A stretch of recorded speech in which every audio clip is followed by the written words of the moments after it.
আমাদের প্রভু এক নবীর উম্মত, জীবন বিধান ওই শিবানী কোরআন। আমাদের প্রভু এক নবীর উম্মত, জীবন বিধান ওই শিবানী কোরআন।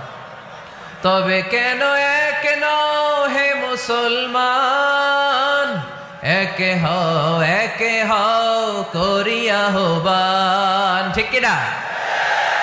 বাইতুল্লাহ এক, মদিনা শরীফ এক, উহুদ পাহাড় এক, বদরের মাঠ এক। ঠিক কিনা? বাইতুল্লাহ